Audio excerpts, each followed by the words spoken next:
गरीब किसान के खेत में बिना बोए लौकी की बेल उग गई। बड़ा हुआ तो उसमें 3 लौकियां लगी। उसने सोचा उन्हें बाजार में बेचकर घर के लिए कुछ सामान ले आएगा। वो 3 लौकियां लेकर गांव के बाजार में गया और बेचने के लिए किनारे बैठ गया। गांव के प्रधान आए, पूछा लौकी कितने की है? मालिक, 10 रुपए की। उसने दीनता से कहा। लौकी बड़ी थी। प्रधान ने एक लौकी उठाई और ये कहकर चलता बना, बाद में ले लेना। इसी प्रकार थाने का मुंशी आया और दूसरी लौकी लेकर चलता बना। किसान बेचारा पछताकर रह गया। अब एक लौकी बची थी।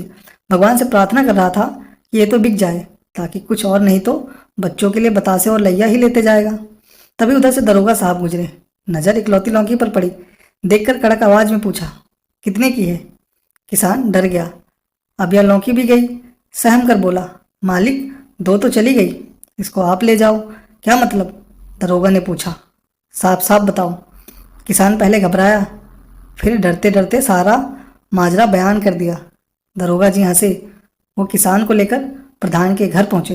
प्रधान जी मूंछों पर ताव देते हुए बैठे हुए थे और पास में उनकी पत्नी बैठी लौकी छील रही थी। दरोगा ने पूछा, लौकी कहाँ से लाए? प्रधान जी चारपाई से उठकर खड़े हो गए। बाजार से खरीद कर लाया हूँ। कितने की? प्रधान चुप नजर किसान की तरफ उठ गई। दरोगा जी समझ गए। आदेश किया, चुपचाप किसान को 1000 रुपये दे दो, वरना चोरी के इल्जाम में बंद कर दूंगा। काफ़ी हील हुज्जत हुई, पर दरोगा जी अपनी बात पर अड़े रहे और किसान को 1000 रुपये दिलाकर ही माने। फिर किसान को लेकर थाने पहुंचे। सभी सिपाहियों और हवलदारों को किसान के सामने खड़ा कर दिया और पूछा, इनमें से कौन है? किसान ने कहा। एक हवलदार की तरफ डरते डरते उंगली उठा दी। दरोगा गरजा, शर्म नहीं आती? वर्दी की इज्जत नीलाम करते हो। सरकार तुम्हें तनख्वाह देती है। बेचारा किसान कहाँ से लेकर आएगा? चलो चुपचाप किसान को 1000 रुपये निकाल कर दो। हवलदार को जेब ढीली करनी पड़ी। अब तक किसान बहुत डर गया था। सोच रहा था, दरोगा जी अब ये सारा रुपया उससे छीन लेंगे।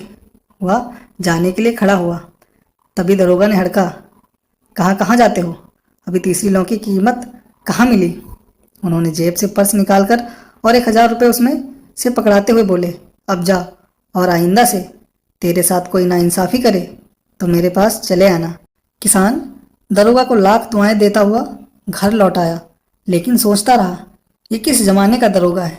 तो दोस्तों, ये छोटी स्टोरी कैसी लगी? अच्छी लगी हो तो लाइक करें और चैनल को सब्सक्राइब करें।